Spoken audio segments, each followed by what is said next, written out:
जनाब स्पीकर, सबसे पहले तो मैं आपको स्पीकर मुंतखब होने पर और बाबर भाई को डिप्टी स्पीकर मुंतखब होने पर मुबारकबाद पेश करता हूँ, क्योंकि उस दिन हमें मौका नहीं मिला मुबारकबाद देने का। और उसके बाद आज के इस कार्रवाई में कायद ऐवान जाम कमाल ख़ान साहब को मैं मुबारकबाद पेश करता हूँ कि वो कायद ऐवान मुंतखब हुए हैं। जनाब स्पीकर, कुछ तजावीज़ चूँकि आज यह हाउस मुकम्मल हुआ है,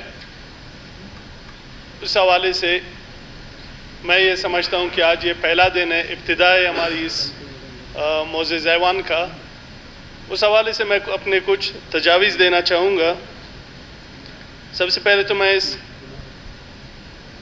हाउस के हवाले से, इस असम्बली के हवाले से, जनाब स्पीकर, जिस दिन आपका स्पीकर का इंतखाब हो रहा था, उस दिन हमें इस हाउस में कुछ बदमज़गियाँ देखने को मिली। ऊपर जो हमारे मेहमानों की गैलरी है, उसके दरवाज़े मुसलसल बजते रहे।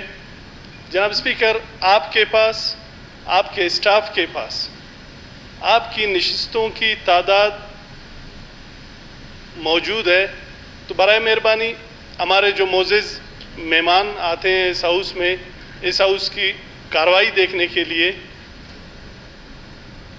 बजाय उनको धक्के देके हम इस हाउस से निकालें, तो बेहतर यह है कि आपके पास जितनी कैपेसिटी है आप अपने स्टाफ से इस पे अमल दरामद करवाएं कि जितनी हमारे पास गुंजाइश है हम उतने पासेस जारी करें, ताकि लोग यहाँ पे आके धक्के खा के बेइज्जत होके वापस इस ऐवान से ना निकलें। इस ऐवान को मुकम्मल हुए मसाइल तो हमारे बहुत ज़्यादा हैं। हमारी कोशिश होगी कि जिन मसाइल के हवाले से बलूचिस्तान के लोगों ने हमें इस पूरे ऐवान को मुंतखब करके इस ऐवान में भेजा है, हम उन मसाइल को एड्रेस करेंगे और हम उन मसाइल को हल करने की कोशिश करेंगे। जनाब स्पीकर, इस वक्त अगर हम अपने कैपिटल को ही ले लें या हम इखलाकी हवाले से हमारी कौम जिन पस्तियों का शिकार हो रही है, अगर हम उसको ही ले लें, तो इस कुछ दिन पहले जो हमने ये 14 अगस्त मनाया है, हमें अपनी उन इखलाकी पस्तियों का अंदाज़ा हमें उससे भी होगा कि हम खुशियाँ मनाने के वो आदाब भी भूल चुके हैं।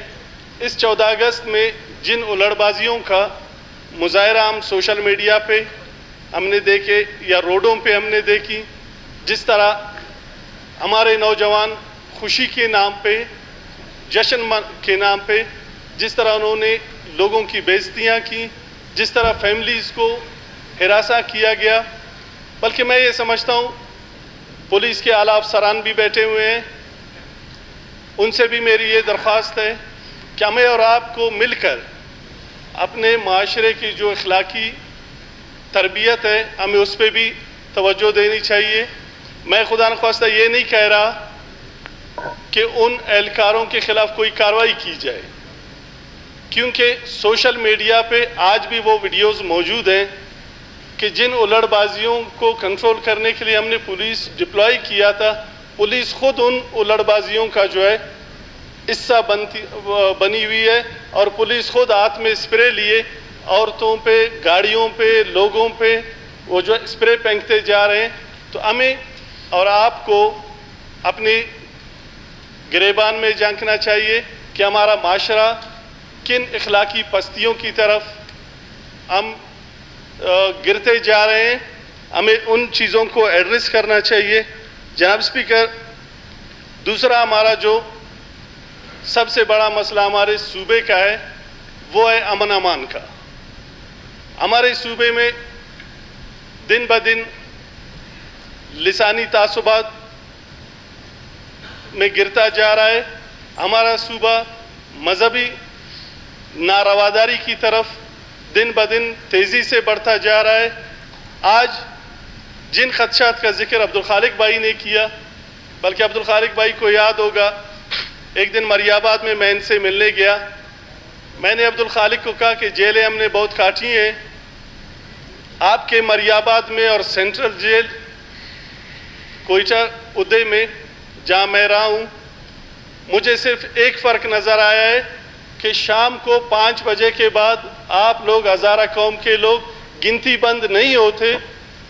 हम वहाँ जेल पे शाम को 5 बजे से सुबह 5 बजे तक गिनती बंद होते थे। आप लोग रात को भी आज़ादाना मरियाबाद के अंदर घूम फिर सकते हो।